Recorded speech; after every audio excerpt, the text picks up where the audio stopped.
A ilha de Egghead está prestes a sumir do mapa, por isso Sentomaru ordena que todos devem fugir.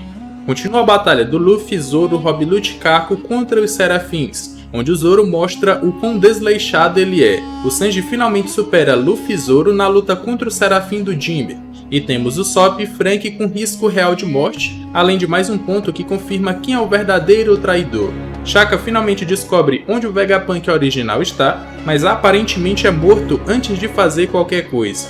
Nós vamos comentar sobre tudo isso nesse vídeo aqui. Se você for curioso, segue comigo e acompanhe esse vídeo até o final.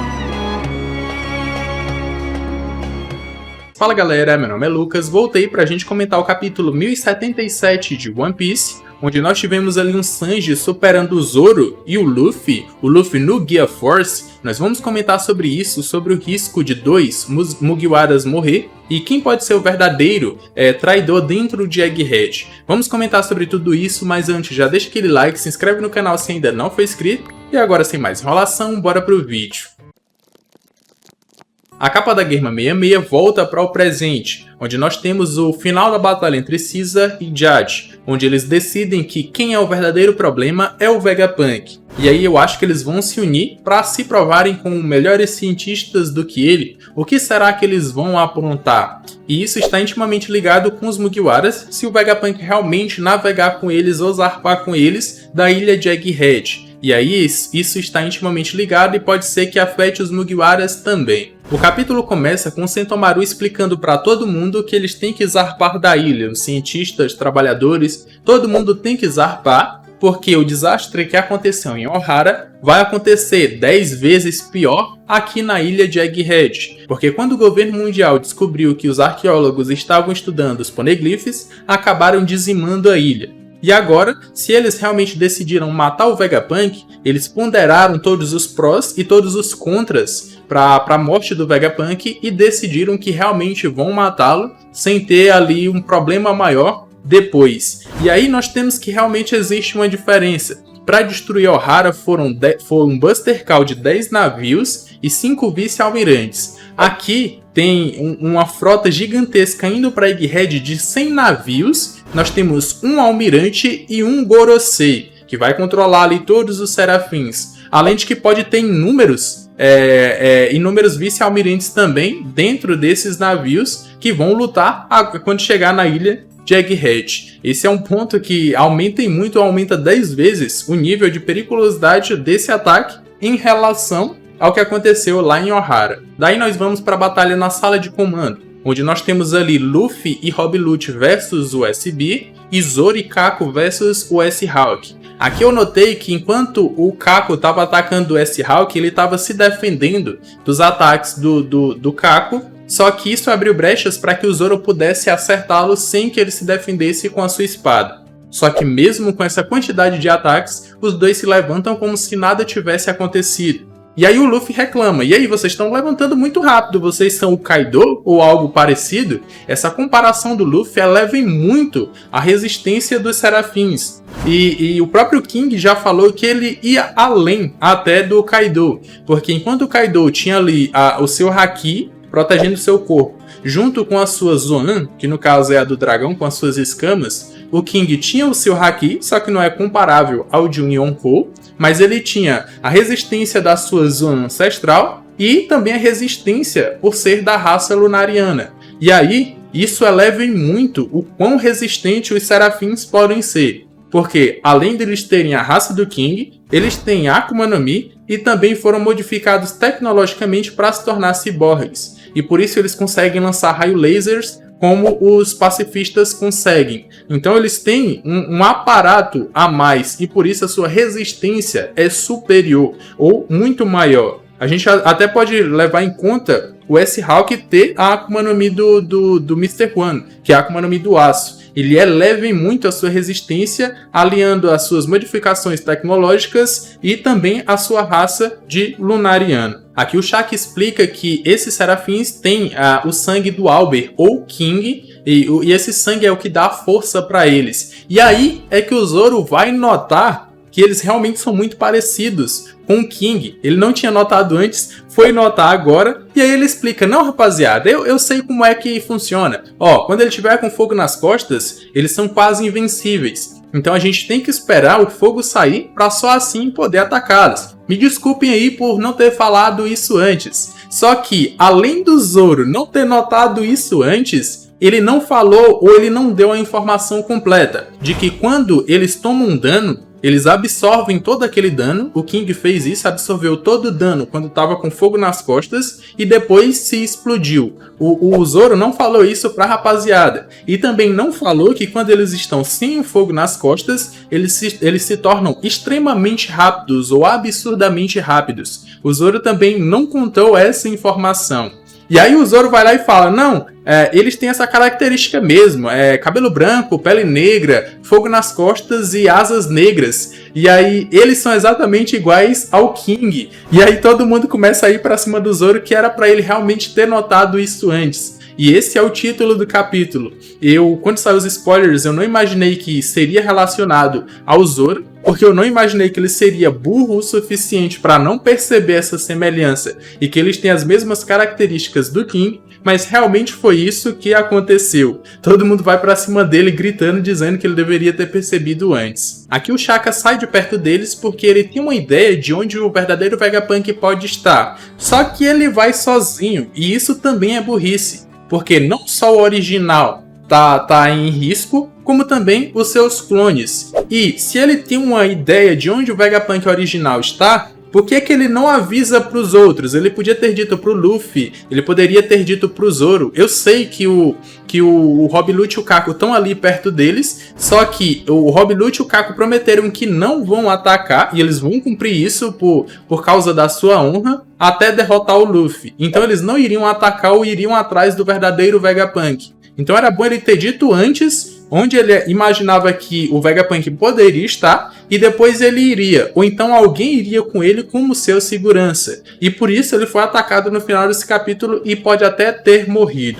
A gente vai lá para o terceiro andar, prédio A, e vê que a Nami tá lutando com o S-Shark. Ela tá meio receosa porque ele tem a aparência de criança, só que ele atacou seus companheiros, então ela tem que lutar de verdade contra ele. Ela então invoca o Zeus, e o Zeus manda um Raitei absurdo no Jinbe, no Serafim do Jinbe, e ele sente aquele dano. Mesmo com fogo nas costas, ele sente, ele toma aquele dano. E pode ter sido isso que diminuiu um pouco da sua resistência, para o Sanji atacar ele depois e dar um dano, e fazer ele cuspir sangue. Só que eu não estou tirando o mérito do Sanji ainda, eu vou comentar sobre isso um pouco mais pra frente. Depois desse dano, e por ele estar com fogo nas costas, o S-Hawk cai, utilizando, ou mergulha no chão utilizando seu poder, e já sai atrás da Nami para atacá-la mais uma vez. Mas é aí que o Sanji aparece já na voadeira de duas pernas, jogando o Serafim do Jinbe para longe. E aqui ele cospe sangue, ele toma o dano, mesmo com fogo nas costas. O Sanji fez algo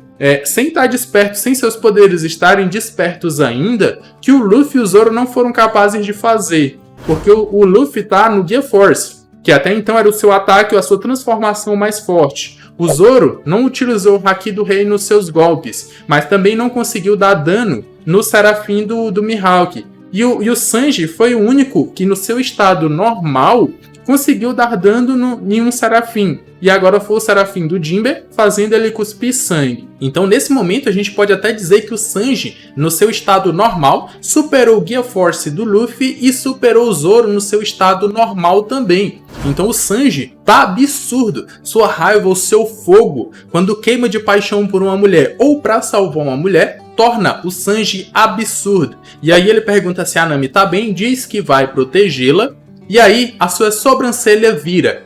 Então o Sanji agora, não sei se ele realmente fez isso querendo fazer, mas eu acho que o despertar dos seus genes está intimamente ligado a esse fogo de paixão que ele tem por proteger as mulheres, ou então pelas mulheres, ou então por seus companheiros de bando. Vai ser nesses momentos onde ele queima, onde as suas células queimam de paixão, que ele vai realmente despertar os seus genes para que ele possa lutar. A sua sobrancelha virou, isso significa que agora ele pode utilizar todas a sua evolução biológica que o seu pai fez no seu corpo para lutar contra o Serafim do Jinbe. E isso torna o Sanji absurdo, meus amigos, absurdos. Eu também tenho que contar que esse golpe que ele utilizou, algumas pessoas perceberam que é igual à voadeira que o Ivankov deu no Kuma lá na guerra de Marineford. E aí, estão dizendo que o Sanji utilizou o Okama Kenpo. Esse é o meu sonho, tomara que o Sanji realmente utilize, o golpe realmente é o mesmo,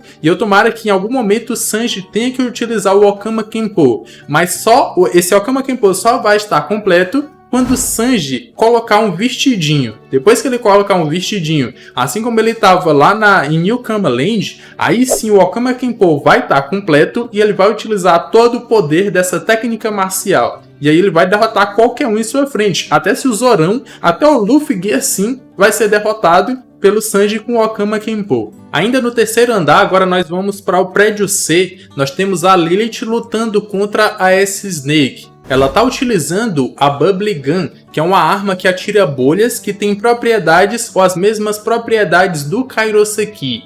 Essa aqui é uma arma absurda que a gente tem, ou é mostrada aqui em Egghead, que a gente pode imaginar que no final desse arco os Mugiwaras podem ter, ou principalmente Franky, principalmente o Sop, que acabam pegando essa tecnologia das ilhas que eles vão passando. Imagina o Kabuto do Sop conseguindo lançar essas bolhas.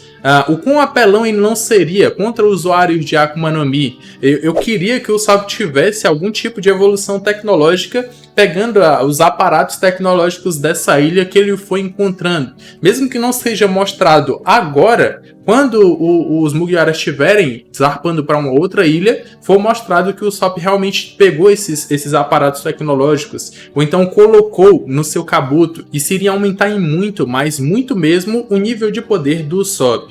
Uma dessas bolhas acaba tocando de raspão na S-Snake, e ela cai de cansada, porque essa bolha tem as mesmas propriedades do Kairoseki e retira ou deixa ela fraca para utilizar os seus poderes. Quando o Franky vai tentar pegá-la, ela fica brava, recupera sua força e ataca o Franky com um chutão jogando ele para longe. Ela ficou forte ou ela recuperou sua força rápido porque a bolha pegou de leve ou de raspão. Mas aí o Franky pega uma outra bolha e coloca em cima dela, prendendo ela nesse momento. Aqui todo mundo vibra, né, de felicidade porque eles conseguiram prendê-la, só que ela faz um charmezinho ali pro Franky e ele acaba achando que tá pegando pesado demais com ela. E aí ele retira a bolha e ela consegue se esquivar. Depois disso ela mete um chutão no Franky, jogando ele para longe e transformando seu corpo parcialmente em pedra. Isso aqui é um risco absurdo. Depois ela se esquiva de inúmeras bolhas lançadas pela Lilith. E aí ela faz um charmezinho para a Lilith e para o Sop e transforma os dois em pedra também. Então, nós temos dois Mugiwaras com possibilidades de morrer, né, nesse arco aqui, porque a boa Hancock, pelo menos, quando transforma alguém parcialmente em pedra, geralmente o impacto desse chute já quebra a parte transformada. Então pode ser que o Franky tenha o risco de morrer nessa parte que está parcialmente petrificada, enquanto o Sop foi totalmente petrificado e também pode morrer, corre um risco de morrer. Só que aqui nós temos um detalhe ou alguns detalhes para confirmar que o Pitágoras é o verdadeiro traidor. Porque quando a bolha pega de raspão nessa Snake e ela cai, o Sop fica feliz e começa a vibrar. Só que do lado dele nós só temos a reação da cabeça do Pitágoras espantado. Não como se ele realmente estivesse feliz como o Sop tá. Depois, quando o Franky coloca a bolha em cima desse Snake,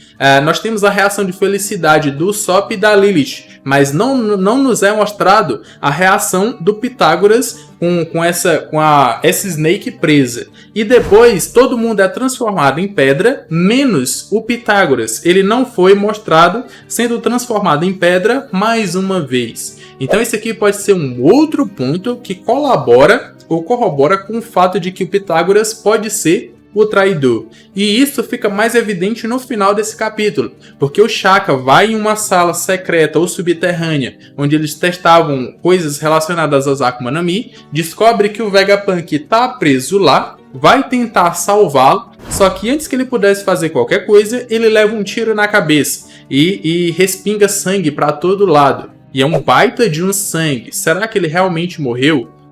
Não queria, porque eu acho o design dele como Vegapunk um dos mais legais, mas como respingou esse tanto de sangue, pode ser que sim.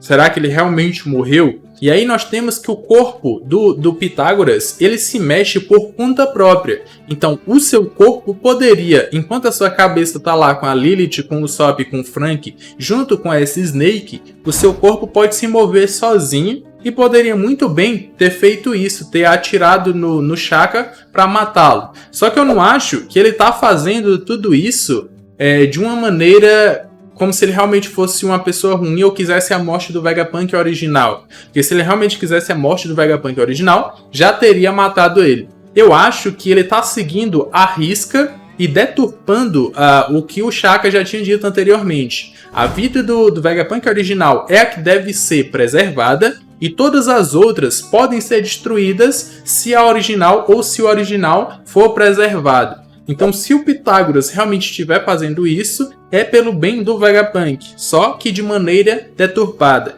E é com isso que a gente encerra esse capítulo aqui. Eu quero saber a opinião de vocês em relação ao Sanji. Será que no seu estado normal, utilizando o Akama Kenpo, ele superou até o Luffy no Gear Force e o Zoro? Me digam aí se vocês acham que existe a possibilidade do Usopp ou do Frank morrer nesse arco e se o Pitágoras realmente pode ser o traidor. Quero saber a opinião de vocês, já comentem aqui embaixo. Não esqueçam que os comentários que vão estar aqui embaixo desse vídeo eu vou trazer em um outro vídeo respondendo esses questionamentos. Estou deixando aqui na tela final 2 vídeos, também deixa o like, se inscreve no canal. Eu me despeço por aqui, um abraço e valeu!